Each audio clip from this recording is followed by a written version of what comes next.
रहीम 1916 में जो लखनऊ पैक्ट आया था उसके बाद की कहानी हम स्टार्ट करते हैं। जब 1916 में लखनऊ पैक्ट आया था तो मेजर डिमांड इंडियंस की थी सेल्फ रूल, यानी कि रिप्रेजेंटेटिव गवर्नमेंट, जिसमें इंडियंस को ज़्यादा शेयर मिले अपनी गवर्नमेंट करने के लिए।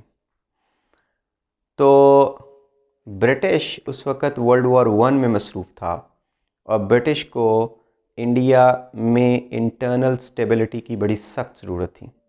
ना सिर्फ that internal stability was needed for British, but also they needed the Indian support and recruitment on war front. And many of the Indians, they were recruited and they laid down their life for the British because they thought that the British were the masters, and the British was justifiable in that war against Germany, and they had laid their life there. So the British made two promises to the Indians in order to satisfy them during war. First promise they made to the Indian in general, that they would be given representative form of government once war ended. I mean, they would be given self-rule. Second promise they made to the Muslims, that Turkey would not be harmed if the Muslims were recruited and they fought against the British enemies. At that time, Turkey was also the British enemy, and it was fighting against British along with Germany. So the Muslims had much of the grievances, of the ill treatment of the British against Turkey. That is why the British had promised the Muslims once war ended, they would not harm Turkey. So these two promises they made. Now war has ended in 1918, and this is the time to fulfill their promises. And the Indians were looking at the British, how would they meet their promises. First promise was representative form of government to the Indians.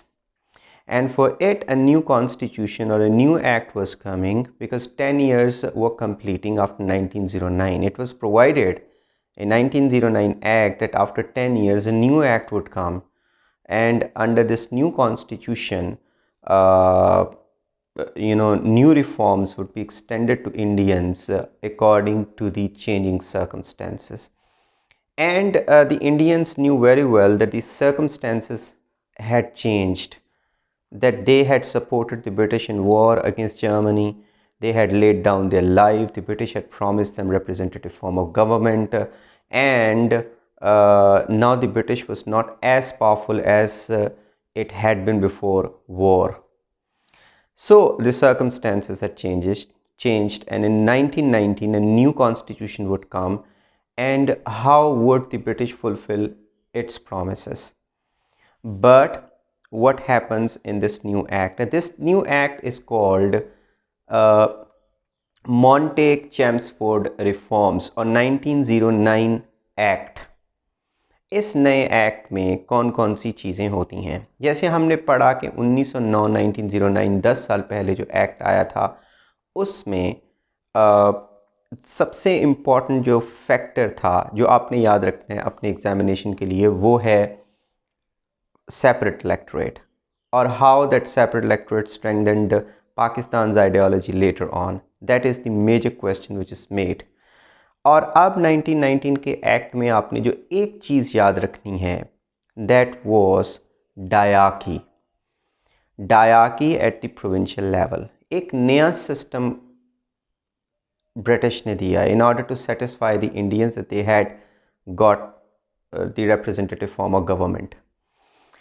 अब ये डायाकी का मतलब है दो rules, यानी कि provinces में, provincial level पे, सेंट्रल लेवल के ऊपर नहीं, प्रोविंशियल लेवल के ऊपर पावर्स को तकसीम किया गया दो कैटेगरीज में। कुछ पावर्स रिजर्व्ड सब्जेक्ट के तौर पर, क्योंकि सब्जेक्ट कॉन्स्टिट्यूशनल नेम है पावर का, तो रिजर्व्ड सब्जेक्ट के तौर पर ब्रिटिश के पास ही रहीं, और ये बड़ी प्रोमिनेंट पावर्स थी। मसलन इसमें पुलिस और justice, I mean law and order system, that remained with the British, फिर उसके बाद एक और था पावर रिसोर्सेस, ब्रिटिश के पास रहे। फिर रेवेन्यू ब्रिटिश कलेक्ट करेगा। फिर उसके बाद ब्रिटिश के पास और बड़े इम्पॉर्टेंट चीज़ें थीं, जैसे इरिगेशन है और कम्युनिकेशन और पब्लिकेशन, न्यूज़पेपर्स वगैरह, ये ब्रिटिश के पास रहती हैं। जो मामूली मामूली सी पावर्स हैं वो इंडियंस को दे देती हैं प्रोविंसेस में, प्रोविंशियल काउंसिल्स में, देश से के और उनको उस कैटेगरी का नाम दिया जाता है ट्रांसफर्ड पावर्स। मतलब वो बड़ी मामूली सी पावर्स इंडियंस को देती हैं, जैसे कि public education, public health, local government वगैरह वगैरह। तो ये बड़ी मामूली सी पावर्स जिससे जिससे ब्रिटिश ये कहते हैं कि okay, this is what was the promise made by the British for the responsible government that Indians would be given more share in running their own government, तो हमने दे दिया। हालांकि Indians are not satisfied with this transfer of powers. उनके ख्याल में जो reserve powers हैं वो भी हमें मिलनी चाहिए। और उसके बाद फिर सही जो वीटो पावर थी वो ब्रिटिश के पास थी। ब्रिटिश इन काउंसिल्स को, इलेक्टेड काउंसिल्स को डिज़ोल्व भी कर सकते थे। उसके बाद ब्रिटिश जो हैं वो जो लॉ इन मुख्तलिफ एरियाज़ में जो ट्रांसफर्ड पावर्स थी उनमें अगर लॉस इंडियंस पास करते तो उसको वीटो भी कर सकते थे, अगर वो ख्याल करते कि उनके इंटरेस्ट के ख़िलाफ़ जा रही हैं। तो इस तरीके से इंडियंस खुश नहीं थे कि ये बहुत कम हैं। ये तो ऐसे ही है जैसे ऊँट के मुंह में ज़ीरा, the peanut in the mouth of the camel.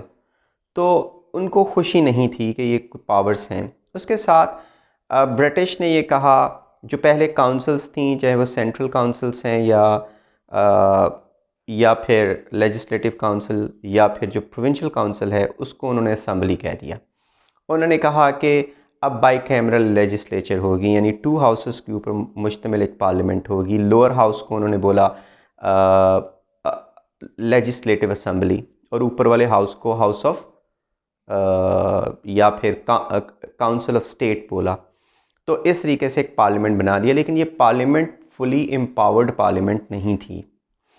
आगे सेपरेट इलेक्टोरेट की तरफ आएँ तो मुसलमानों को सेपरेट इलेक्टोरेट मिल गया, बड़ी मुश्किल से इस दफ़ा मिला, क्योंकि मुसलमान सोच रहे थे कि इस दफ़ा शायद सेपरेट इलेक्टोरेट नहीं मिलेगा, क्योंकि ब्रिटिश के अंदर से जो अपोजिशन पार्टीज़ थीं, जैसे लेबर पार्टी, वो आवाज़ उठा रही थी कि ये जो सेपरेट इलेक्टोरेट है that was against the spirit of democracy.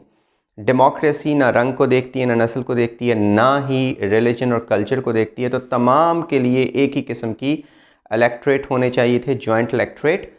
उसमें मुसलमान हिंदूज़ में तमीज़ नहीं होनी चाहिए थी, लेकिन मुसलमानों को इस दफ़ा भी सेपरेट इलेक्टोरेट मिल गया। ना सिर्फ मुसलमानों को मिला बल्कि सिखों को भी और एक आधी और कम्युनिटी को भी मिल गया सेपरेट इलेक्टोरेट। इसका मतलब है डिवीज़न और ज़्यादा हिंदुस्तान की सोसाइटी में बढ़ती जा रही हैं। तो ये जो चीज़ें हैं ये हमने अभी पढ़ी हैं। एक दफ़ा मैं फिर आपको मॉन्टेग चैम्सर रिफॉर्म्स के बारे में बता देता हूँ।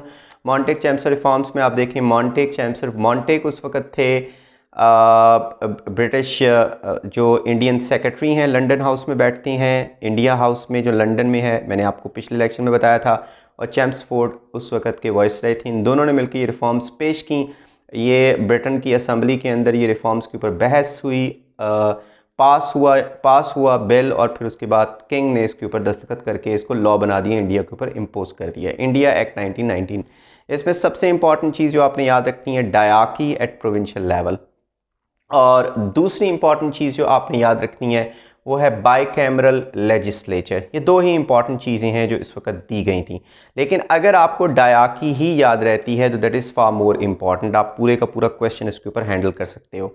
तो डायरकी क्या है? Powers were divided into 2 categories. Power को कॉन्स्टिट्यूशन लैंग्वेज में सब्जेक्ट भी बोलते हैं। रिजर्व्ड पावर्स या रिजर्व्ड सब्जेक्ट्स जो कि ब्रिटिश के पास नहीं, उनमें से कुछ इंपॉर्टेंट पावर्स मैंने आपको बता दी हैं, police and justice, revenue, irrigation, power resources, communication. ये बहुत इंपॉर्टेंट पावर्स, यानी कि प्रोमिनेंट पावर्स किसके पास रहती हैं?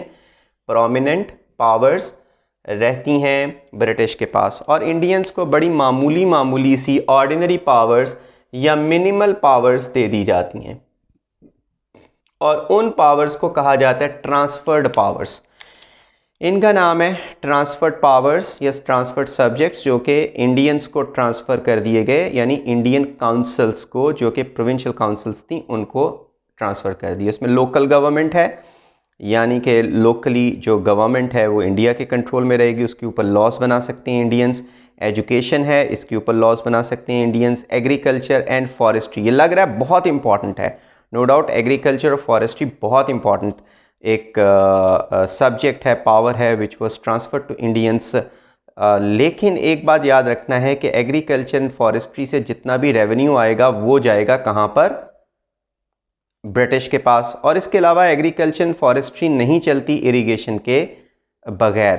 तो आप किस तरीके से इसको चला सकते हैं, तो ऐसे ही है कि इंडियंस के हाथ बांध दिए गए और वो बात बात पे छोटे छोटे पैसे के ऊपर ब्रिटिश पर डिपेंड करने लग गए, और उसके बाद इरिगेशन के लिए भी उनके ऊपर डिपेंड करना शुरू हो गए। तो इंडियन सही तरीके से ये नहीं चला सकते थे जब तक ये पावर्स उनके पास ना हो।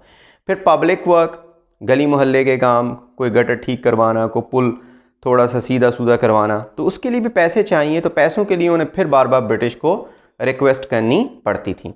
उसके अलावा पब्लिक हेल्थ, कहीं मलेरिया फूट पड़ा तो उसकी वैक्सीन वहाँ पे पहुँचानी। तो ये छोटे मोटे जो काम थे वो इंडियंस को दे दिए, और ब्रिटिश ने कहा कि लो भाई हमने रिप्रेजेंटेटिव फॉर्म ऑफ गवर्नमेंट बना दी, यानी इंडियंस वो given major share in running the government, but this was not enough for the Indians because Indians resented against it. Indians never liked it. उसके अलावा हम देखते हैं दूसरा इंपॉर्टेंट है बाइकैमरल लेजिस्लेचर। बाइकैमरल का मतलब है दो घर, टू हाउस, दो असम्बलियाँ, लेजिस्लेचर पार्लियामेंट। तो to houses of the parliament बनाए गए। लोअर हाउस को नाम दिया गया लेजिस्लेटिव असम्बली, लेकिन इस लेजिस्लेटिव असम्बली के अंदर 145 मेंबर्स थे। इस लेजिस्लेटिव असम्बली के अंदर 45 मेंबर्स थे। इस लेजिस्लेटिव असेंबली के अंदर 45 मेंबर्स थे, और ये जो 45 मेंबर्स हैं इसमें 145 मेंबर्स थे, और ये जो 145 मेंबर्स हैं ये इसमें से 105 मेंबर्स इलेक्ट होंगे, यानी इंडियंस उसमें से आएंगे। तो अपर हाउस है और उसको कहा गया काउंसिल ऑफ स्टेट। अगर आप ये भूल भी जाते हो तो डजेंट मैटर, आप ये कह सकते हो कि पहले जो काउंसिल्स होती थी उनको कहा गया, पहले जो काउंसिल्स थी उनको असम्बलीज़ का नाम दे दिया गया, हालांकि उनको पावर शावर्स कोई नहीं इतनी दी गई।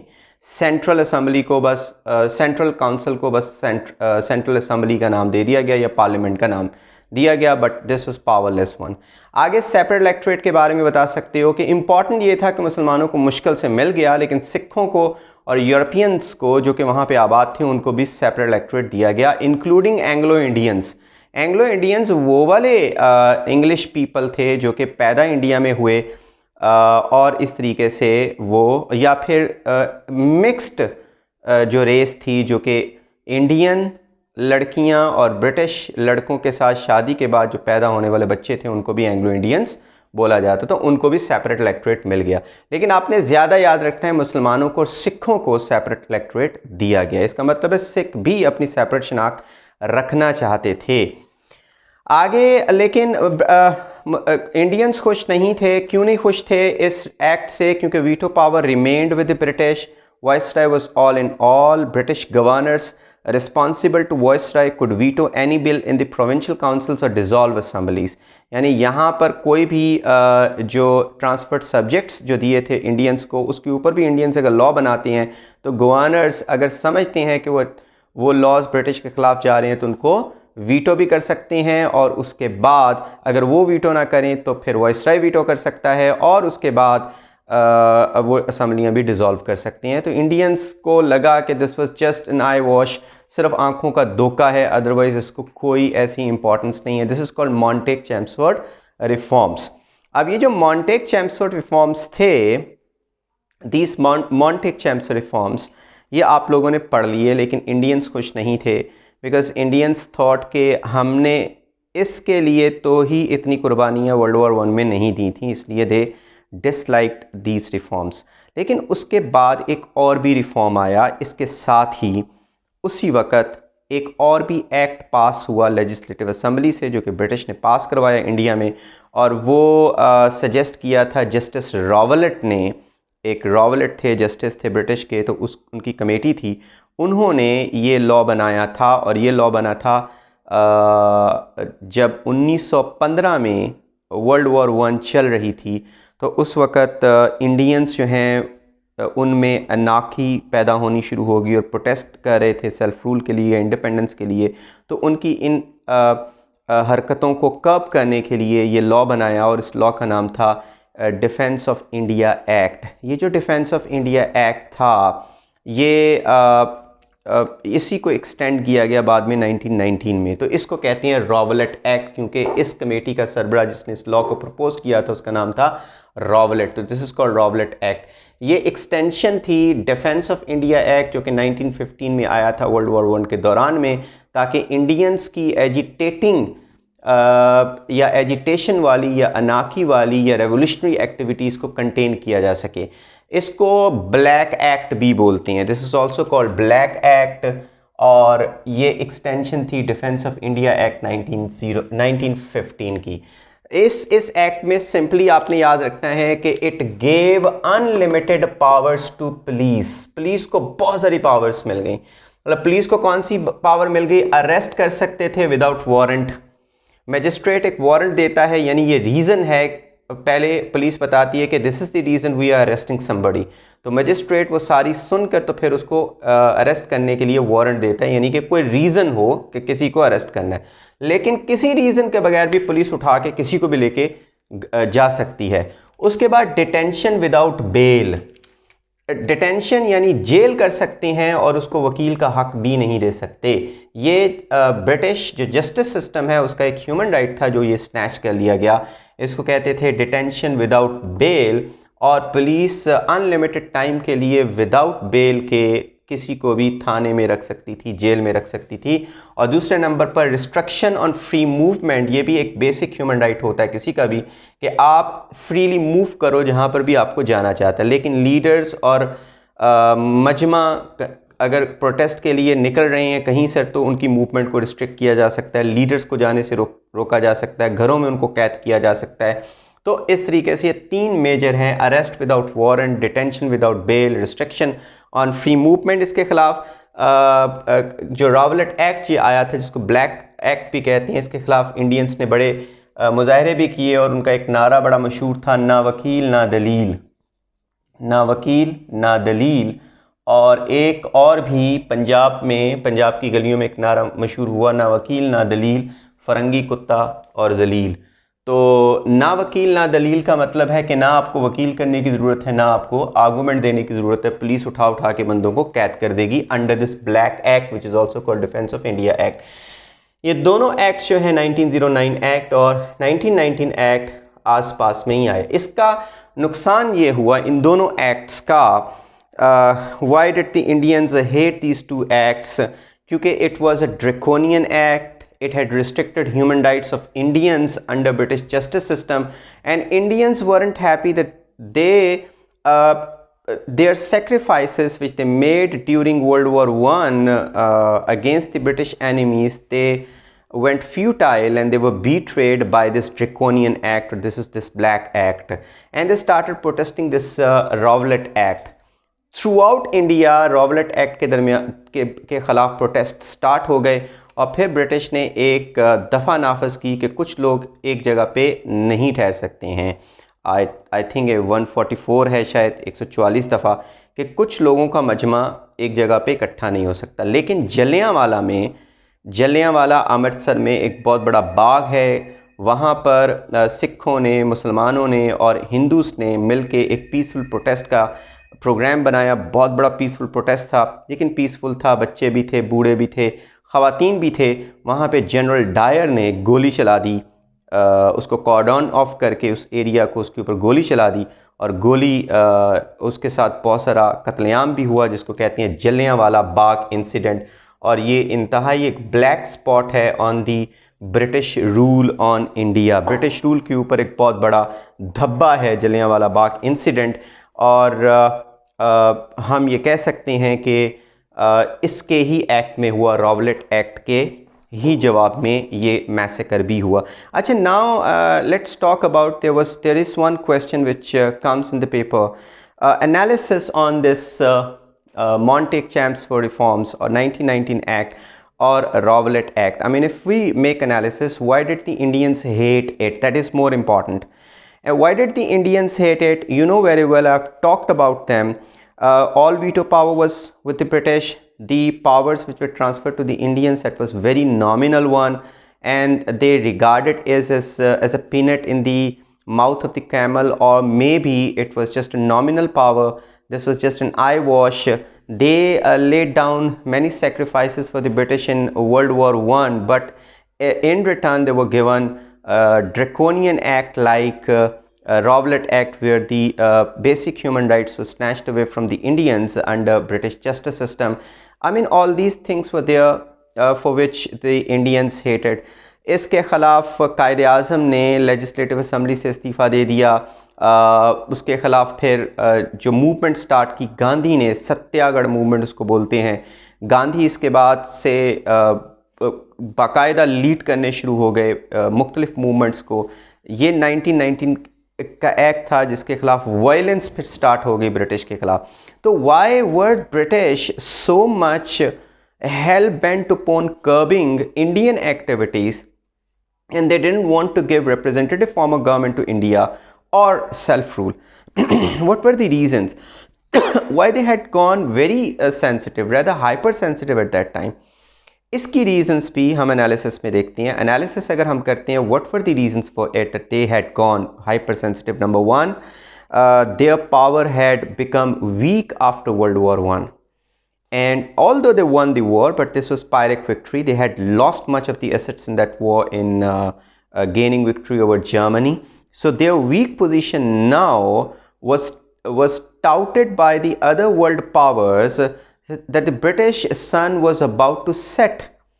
But the British wanted to give them the signal that they had not gone weak.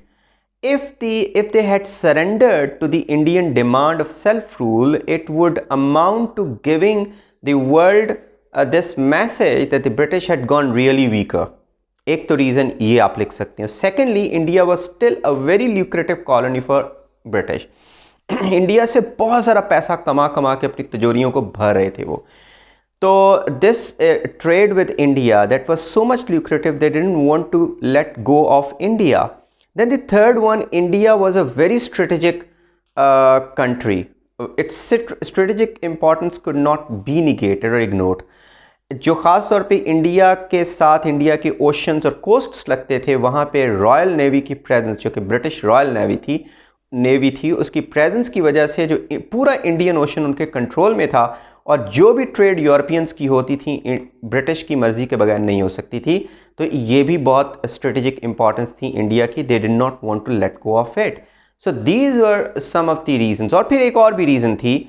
Recently in 1917 में रशिया में, जो कि नेबरिंग कंट्री में ही आता था ब्रिटिश के, तो रशिया में एक बहुत बड़ा इनकलाब आया था जो कि कम्युनिस्ट इनकलाब था.